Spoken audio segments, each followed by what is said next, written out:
Hey, welcome back to Crimes and Closets. This is Beth in my closet in North Carolina. And this is Christy in my closet in St. Louis. Happy Monday. Happy Monday. And it's December. I know. It's The Christmas last time. You month see of my the Christmas year. tree behind me? Me too. It looks very pretty back there. My Christmas tree is in my house. We get a live tree. And I actually got it in the weekend after Thanksgiving and brought it home. It's beautiful. Very, very, it's probably our prettiest tree, I think, that we've send me ever a had. picture. It's like, well, I cannot because I forgot that I threw away all our lights last year. And so we have no lights. And so we decided we were going to go buy lights, but then we went to the Home Depot and they were sold out of all the lights at that time. So I ordered them on Amazon and they were supposed to be here on Sunday and they're not here yet. Oh, no. So it's not decorated. Oh, well, you could just send a Sitting picture there. of a tree. I want to see the tree. I don't care about the lights. Okay. So I actually put my elves in the tree this morning with a note that said, "Where are the decorations?" So at least I got one elf thing out of it. But it's sad because our whole house is decorated and then the tree, it's like dark and wah-wah. Your elves Just a already big came, plant. huh? Dude, our elves, so the rule was always that our elves would come when we got the tree. Because sometimes I don't get the tree until 2 weeks before Christmas. And so it saves me a little bit because I don't have to bring them on December 1st. I can bring them whenever the tree, well, we don't have a tree yet. So they didn't know it was Christmas at our house. They're too old for that crap now. And they were like, "Oh, look, we have a tree. Haha, Mom. I guess the elves are coming." I'm like, crap. So this is one of those years that it bit me in the butt. Okay. Ours used to be right the day after Thanksgiving, but I've pushed it to December 1st. Yeah, that's when it's supposed to be, is December 1st. But yes, yeah. Anyway, all right. Well, what's going on with you? Well, we'll stick with this Christmas kind of theme. So I decorated. I started decorating the day after Thanksgiving as well, and then anyway, so I've got all my little decorations. I need to buy more. I realize that I just have had the same stuff forever and I just want to start adding things. So I need to remember to do that. But anyway, have all the things out. And yesterday I decided that I was going to put together my wine rack, which I sent you a picture of. Yes. I'm I made makeshift wine cellar in the storage area in the basement. Anyway, so I put this together, and it's really just for my good wines that I'm not going to pull out on a random Tuesday and drink. So I came upstairs because I knew I had just gotten 2 bottles that I didn't want in my whatever, the shelf upstairs. Right. I'm going to put them on these shelves. So I was like, where is it? I found one, and then I was like, where's the other one? Oh my gosh, where is it? And I remembered when I got it, I swore that I didn't drink it. And I was texting people. I'm like, did we open it when you were here? Because I thought, well, maybe when someone came to visit, maybe I opened it because it's fun. And then I was like, no, we had conversations about it. Nope, we've had wine already. Let's make that a first, bottle of wine that we have one day. So I was like, where is it? So then I'm like, did Emery take it? Did he grab it for a gift for somebody, randomly? But I'm like, no, typically he asks me, which ones are your nice ones? Whatever. So anyway, I'm texting Emery. I'm texting friends. I'm like, I lost this bottle of wine. I can't believe it because it's not a cheap bottle of wine. Where did I put it? Oh my gosh, did I drink it and not remember? Which, what's going on? So then, anyway, all that happened. Last night I come home because I'm racking my brain the whole day. And I go and grab a glass of wine. And then I look over and I'm like, son of a... What? I have a gnome wine bottle topper. And I put it on that bottle because I'm like, I don't want to drink this. I'm not going to drink it. It can be here as a decoration all Christmas season with a little gnome hat and beard dripping down it. Right in front of my face all day long. You hid your own wine. Yes, I did. I did. Decorating and hiding wine from yourself. Yes. I'll take a picture of it and we can post it. If you know, you know. Are Oh you my going to gosh. leave it there now, or are you going to put it in the Yes. cellar like out of spite? Oh, okay. No, I'm going to as a decoration, and then after the fact, put it down in my cellar. Okay. But, like, such a dummy. I could see you like grabbing the gnome and throwing it away and being like, well, that decoration's over. Literally was like, Emery, I found the bottle. And he's like, where? And I just like lifted the gnome. And I was like, right there. Was he like, are you okay? I mean, I was literally in every cabinet all around that area looking. Did I put it underneath you were here? texting people. Yes. I drove myself Funny girl. crazy. It's literally right there in front of my face. Anyway, Merry Christmas. Merry Christmas. That's a good one. Yeah. I'm sure there are a lot of like funny decorating stories. Like my mom was known for like she would take down the things that were there and then put decorations up. And then when it was time to like take the decorations down, she'd be like, where was this? Like, where was this flower? Where did I have these candlesticks? Like, we're just redecorating the whole house now. Take pictures of what it looks like so that I remember. Amazing. Because I do the same thing. I take everything down and I put it in the boxes that I'm taking the Christmas decorations out of. And then I put it back and then I'm like, huh. Yeah, I do that too. Was this in the bathroom? Yeah, I do this. It's funny. I should take pictures too. Too late now though, but yeah. Anyway. All right. Well, I hope everyone is having a fun Christmas season so far. It'll go fast. It will. So, if we want to bring things down to a sad level, I do have a case for you. Okay. All right, here we go.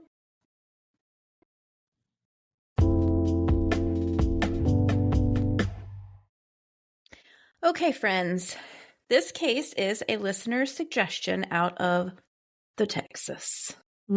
Texas. And I don't think we've been to Texas in a hot minute. It's been a while. We spend more time in Vermont these days. It's true. Oh my gosh. It's so very true. So we are going to be talking about a small town called Spring, Texas. Have you ever heard? I have not. Where is it?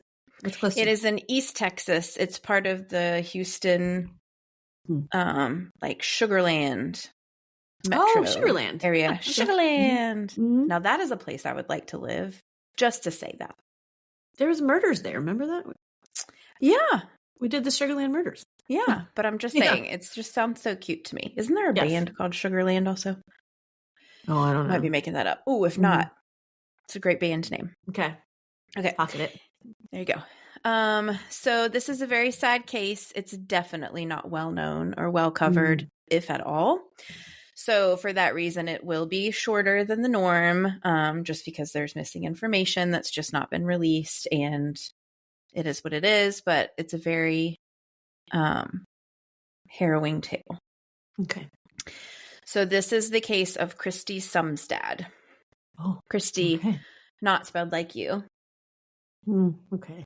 Which we were just talking about earlier, that the name Christie has the most spelling options of any name on the planet.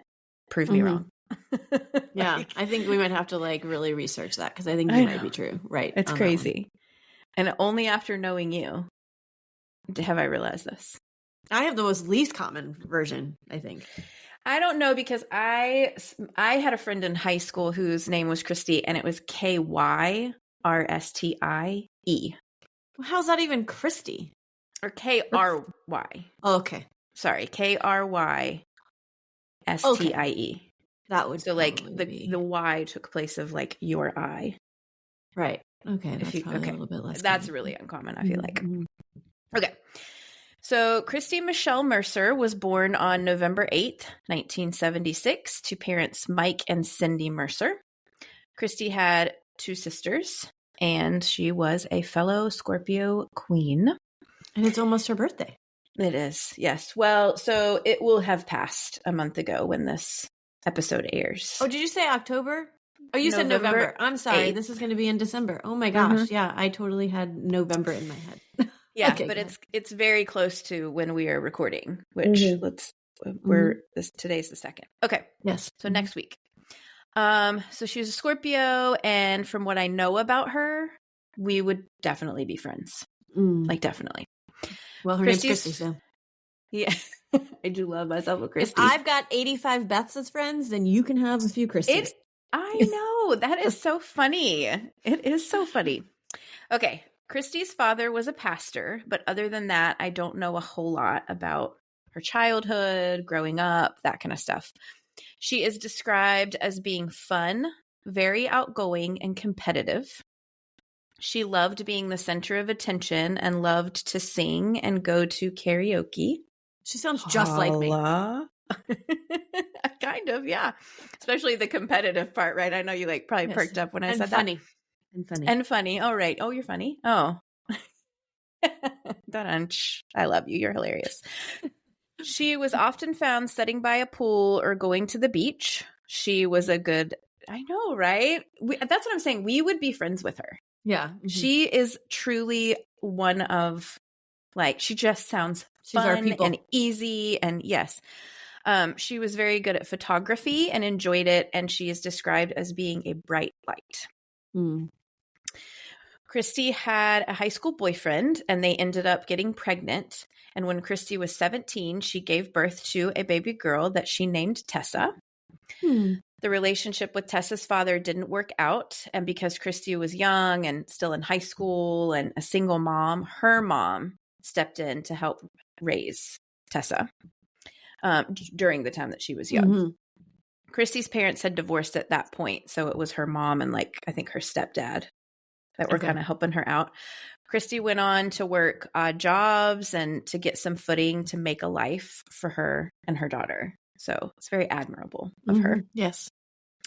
At some point, Christie moved to Georgia. I don't know why, and I don't have any reason why she went there, but she did. Mm-hmm. And while she was there, when she was 21, she met a captain in the U.S. Army named Ryan Sumstad. Ryan was stationed at Fort Stewart in southeast Georgia. He was very handsome, very smart, and he had a successful career. Christie was a server at a wedding where Ryan was a guest, and that's how they met. So it's like a little meet cute. Mm-hmm. Christie was very impressed by him. He was extremely intelligent, and he had been a graduate of West Point with an engineering degree. My cousin teaches there. Yeah, it's pretty prestigious. Yeah. Uh-huh. Yeah. Eventually, they fell in love, I think rather quickly, and they got married. Ryan became a stepfather to Christie's daughter, Tessa, and Ryan and Christie went on to have 2 children, a daughter named Alyssa and a son that they named Derek. At some point, I think to do with Ryan's job, Christie and Ryan moved their family to Spring, Texas, and they lived there in a sweet home with their young family. Ryan had a successful job as an IT manager at a company in Houston, and Christie became a stay-at-home mom to her 3 children. She was a great mom. She was very involved, and she homeschooled all of her kids. Oh, wow. Which COVID taught me a thing or two about that, and I could not do that. I homeschooled 1 year and with my oldest. And I mean, he is probably the easiest one to homeschool, but still, it's a lot. I mean, and I was a teacher. Well, that's what I'm saying. And I think that was my problem with it is I'm not a teacher and I'm not very like I have a hard time explaining things to people when I'm like, you just have to get it. Yeah. Right. Why don't you get it? Yeah. So you can't teach and do that. Mm-hmm. So it says a lot about her and her discipline and, just what kind of person she was. I think she was very protective of other people's perception of her and Ryan and their family. If that makes any sense. Like she always wanted to be a great host or, just outside looking in, she wanted to be seen a certain way. Right. And she, was very proud of the fact that she was this young single mom that kind of had to make her own way. And she and her husband now had this nice family, good job, nice things. She was proud. And she should have been. However, after some time, cracks began to show in the marriage. The 2 of them were known to fight, and Ryan was suspected of having several affairs. It was said that Ryan had a bad temper and he could be controlling at times and that he was just mean. Okay. He didn't like the way that Christie spent money or how outgoing she was. He would accuse her of drinking too much or just like run her down on the regular. Some friends even say Ryan lost his temper on a guy at a party at their house, and he pretty violently choked this man. So like this was a very outward display that sticks out in people's mind of the type of behavior that he was capable of. Right. Jeez. So the wheels really fell off when Ryan got in trouble for defrauding people. What? Oh, yeah. So Ryan had people invest in a fake company called Insight Energy Ventures. So was it a Ponzi scheme? Well, I don't know the details of it. This is what I know about it. So so they're in Texas, right? He would approach owners of land that had gold on it, like gold rich land. Mm-hmm. And he would offer to finance their mining operations for like a certain fee. So he would take their money, which they would go in debt to like, oh, we're going to pay this guy to oversee our mining operations. But the whole thing was fake. Mm-hmm. So he had several fake profiles on like numerous business sites, and he would like write his own reviews, essentially, if that makes any sense.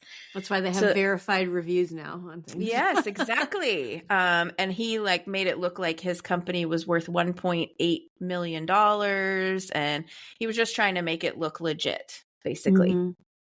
So he started this fake company in 2002, and the scam went on for years until finally he got popped for it.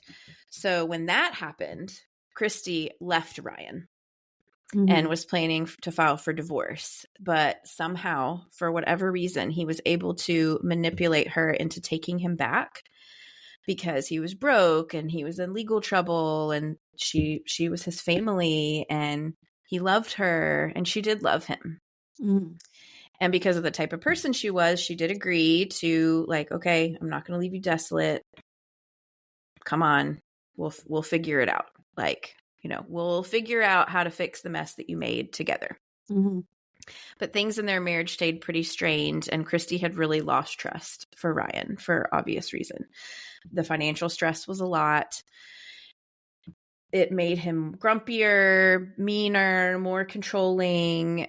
Basically, at this point, everyone in their lives loved her, but tolerated him because they wanted to be around her and her children, but nobody liked him at all. I've known a few people like that. Yeah, you like one or the other? Yeah, exactly. Yeah. Mm-hmm.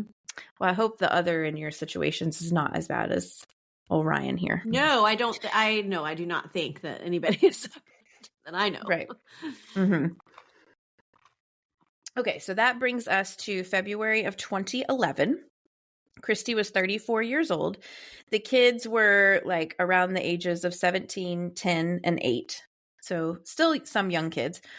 Ryan had been telling friends of theirs that he was worried about Christie, that he thought that she was having some mental health issues because of their situation. He said that she had seemed depressed and that she was possibly suicidal. On February 20th of 2011, Ryan called one of Christie's friends and told her about his concerns for his wife, and he asked the friend to call Christie and check on her. He described Christie as despondent, which is just basically like no hope, very, in despair kind of thing. And so he was like, I'm really worried about her. Can you help me? Can you please call her and, check on her and help me? So the friend did. But when she told Christie that Ryan was worried about her mental condition, Christie was like, what is he talking about? She said she had no idea why Ryan was talking like that she was fine. She wasn't having any issues. Like she was just going about her normal life like she had been over the past few years. And she was like, I'm fine, truly. Like I have no clue what he's talking about.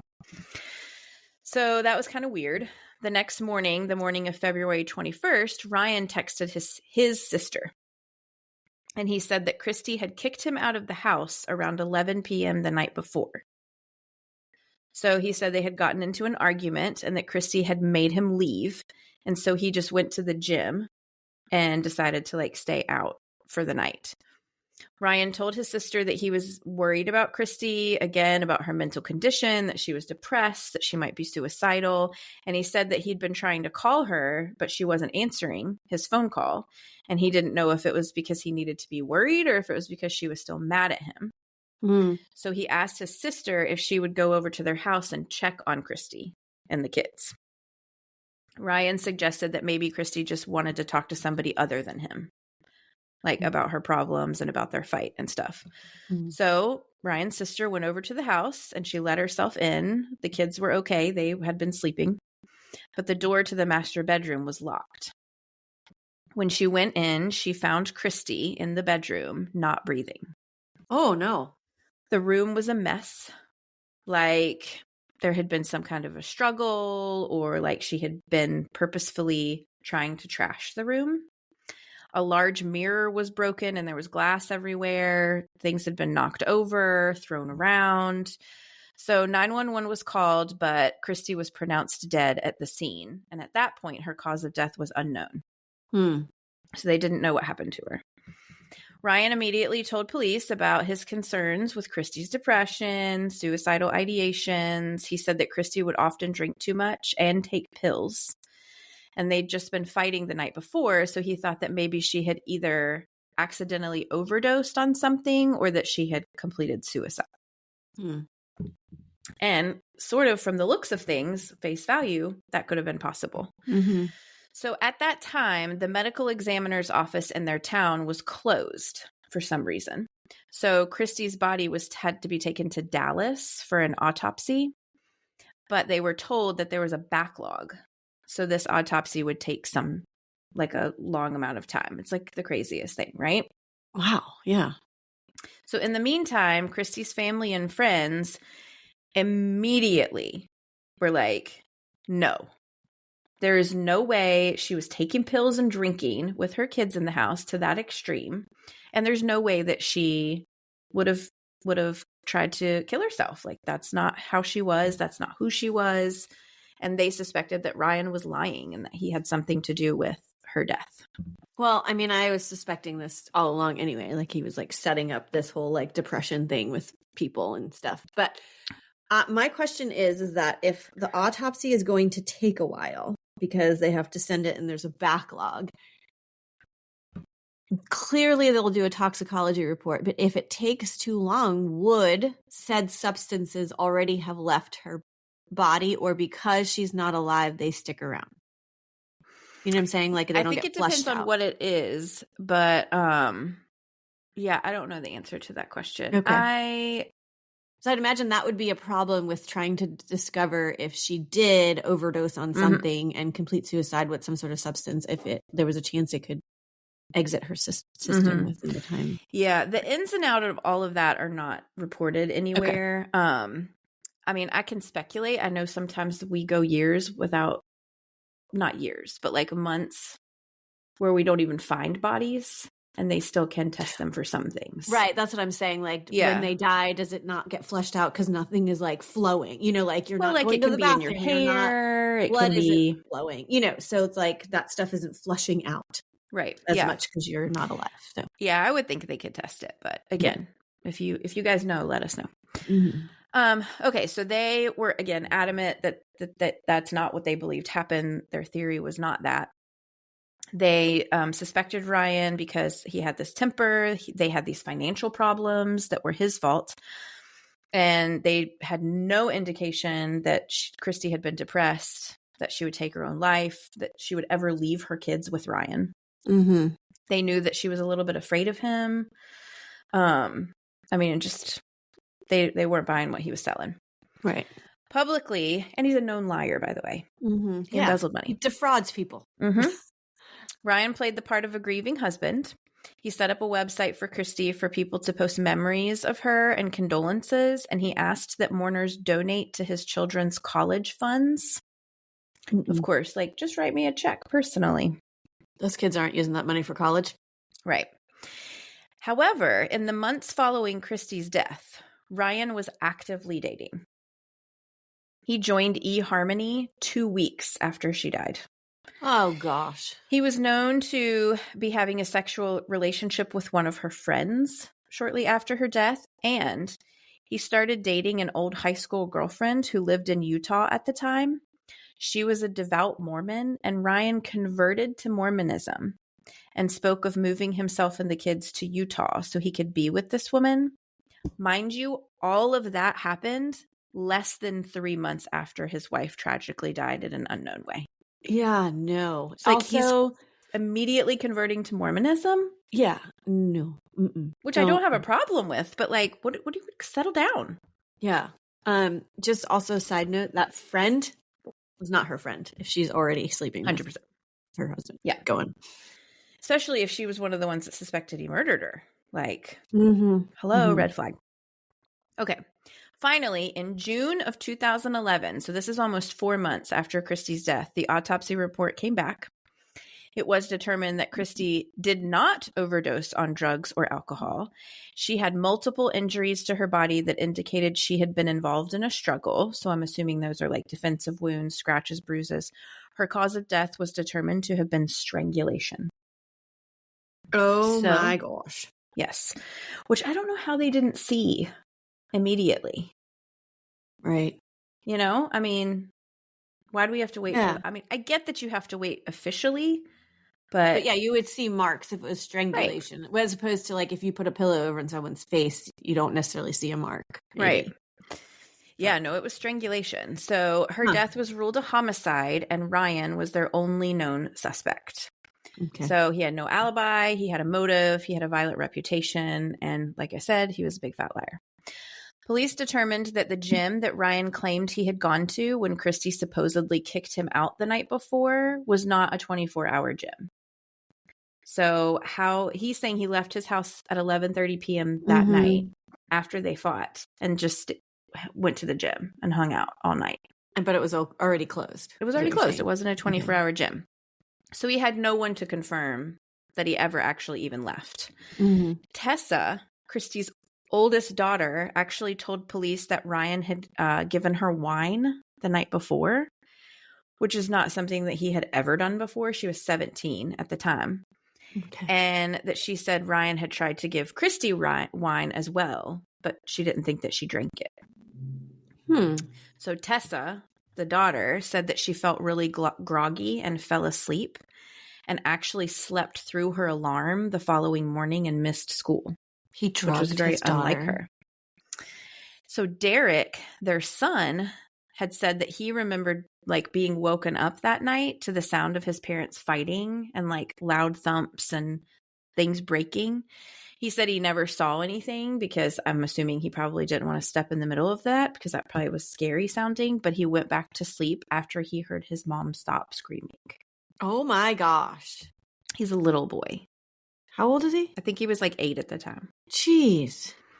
So police believed that in the days before Christie's murder, Ryan had tried to set the stage that Christie was depressed and suicidal. On the night she died, they believed that Ryan drugged Tessa to keep her asleep because she was the oldest one. And he attempted to drug Christie as well to like fake a suicide, but that hadn't worked. So he attacked her and strangled her to death. He then left the home and texted his sister the next morning about their fight and had her go check on Christie, knowing that she was already dead in their home with the children. Jeez. So on June 21st of 2011, Ryan was arrested and charged with the first-degree murder of Christie. Ryan pled not guilty and was given a $300,000 bond. He petitioned to have that reduced, but that was denied.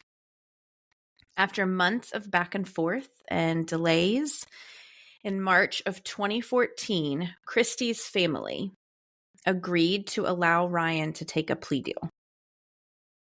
Okay. So, versus going to trial. The reason that they said they chose this was for closure for Christie's kids and to avoid them to have to go through a trial and testifying and reliving everything. I mean, so Christie's kids were being cared for by her mom and stepdad, and they had to go to public school for the first time in their lives after their mom was murdered. Because remember, she homeschooled them their whole life. So Right, they're yeah. dealing with a lot of trauma. Mhm. And so I understand them doing this, but Mhm. plea deals, as you know, always end up in lesser sentences, which is Mhm. just frustrating. So as a part of the plea, Ryan pleaded guilty to manslaughter with a deadly weapon, which I'm assuming was his hands, Right. and was sentenced to 20 years in prison with the possibility of parole in 7. What? 7? So, Ugh. so Ryan claimed that Christie's death was an accident and that he had strangled her during a physical fight, but he denied planning to murder her. Then how did... Okay, never mind. Did they test the daughter? They didn't test the daughter for any drugs I in do her not system? know. I was going to say, if they had done that, then that proves a plan. 100%. Yeah. I don't know. But the whole like depression, I mean, that's kind of a plan. Calling around to all these to people, saying these things. Yes, but I'm just saying like physical evidence. That would have been like literally physical evidence of him planning it. Mm-hmm. Right. But anyway. So Ryan's parole was denied in June of 2021. That was the first time he was up for it due to the brutality of his actions. Mm-hmm. In June of 2022, Ryan filled a petition for right of habeas corpus, which protects prisoners against unlawful and indefinite imprisonment. So it basically is like you have the right to a parole, and he thought he should have been granted parole, and he wasn't. So he filed this motion.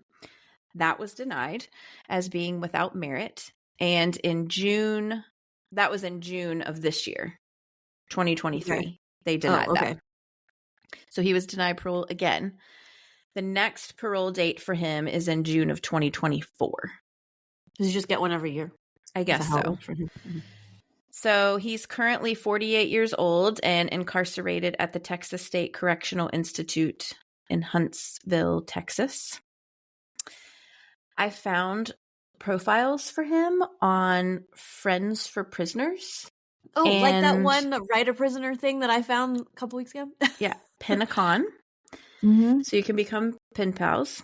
It's sketchy and gross, and he is in prison in his profile picture, and I just hate every minute of every word of it. But he likes long walks on the beach.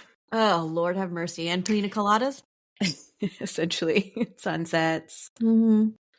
So the kids are young adults at this point, and from what I can tell, they don't have contact with their father. I did find a blog that he had written from prison. I linked all of this stuff if you guys want to go and read it. And there are several entries in there where he is like wishing them happy birthday, like, hey buddy, today I know it's your birthday, which makes me think that he can't reach out to them and wish them happy birthday. So, which of course he killed their mother.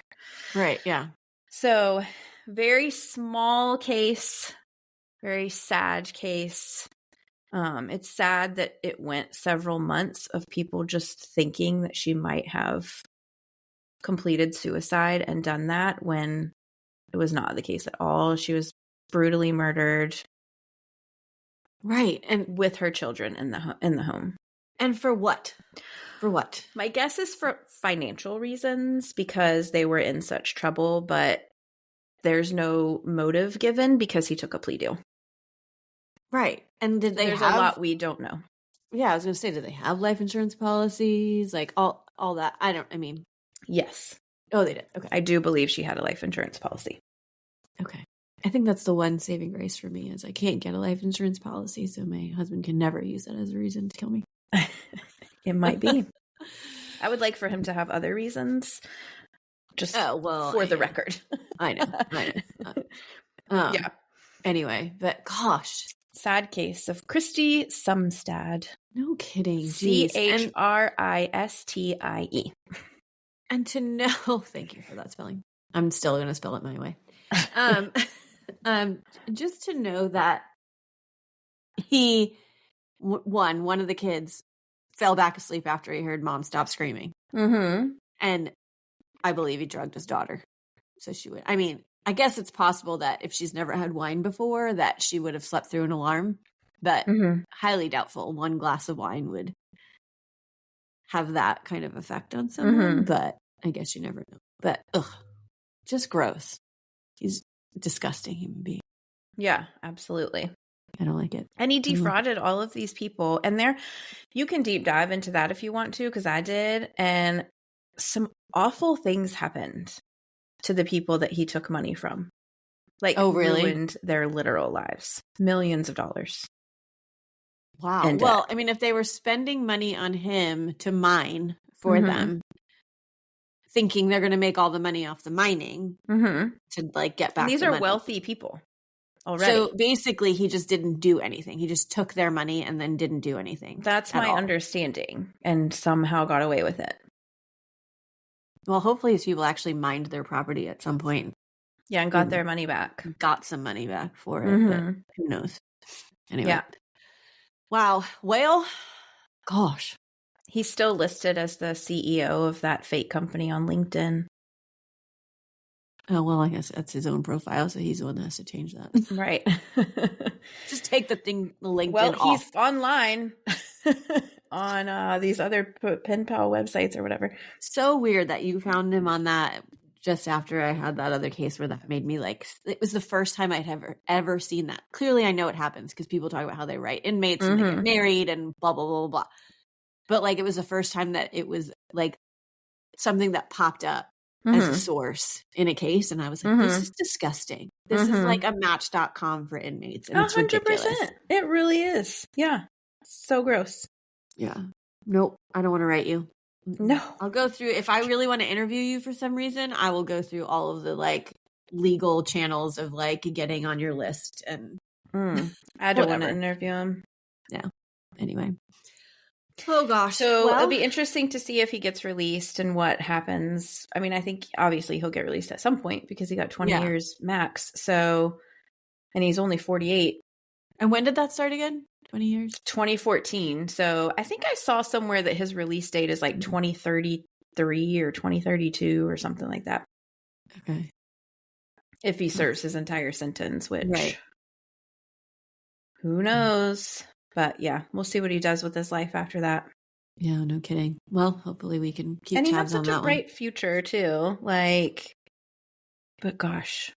Oh, and I did read too that, which I just thought was really sad and, but also sweet, that her sister wrote that losing her in their lives was literally like just turning off a light. Like she was like, it just was like that. She was such a bright light of positivity that it was just like, just a piece of us went dark, which I thought was just a really sad but sweet way to describe her impact on her family. So yeah, no kidding. Jeez. And they gave interviews too about how they didn't feel like 20 years was enough, but that they thought they were making the right decision. And they were like, honestly, he doesn't need to take up space and breathe air ever. But we did this for the kids. So, well, I hope he can do some sort of rehabilitation in prison and come out when he comes out a different person, but I don't want him to come out at all. But yeah. Oh gosh. Well, rest in peace, Christie. I hope your children grow to be, I know one's definitely an adult now. She was 17 when it happened. So grow to be good people in society and can actually heal from this. Right. Yep. And take hold of your power because you've got your mama's power. I believe it. Yes, for sure. Well, thanks for diving in. Thanks for the suggestion. Thanks for all the things. Thanks all for listening. Things. Let us know what you think, what your opinion is on this. What would you do in that case? Would you approve a plea deal? I don't know. Yeah. I think it would depend on the circumstances. 100%. In my own life. So anyways, find us on social media. Go over on Patreon and find us. We will be coming out with some new episodes this month, but have a bunch for you guys to enjoy if you have not been a member already. So go check that out. Check Instagram and leave a comment and rate and review us if you'd like. That's always nice. We love seeing those. Haven't seen them. Be a great Christmas present for us if you not only give us stars, but also write a review. And anyways, I guess that's all. So just always remember, the world is scary. People suck. Hide in your closets.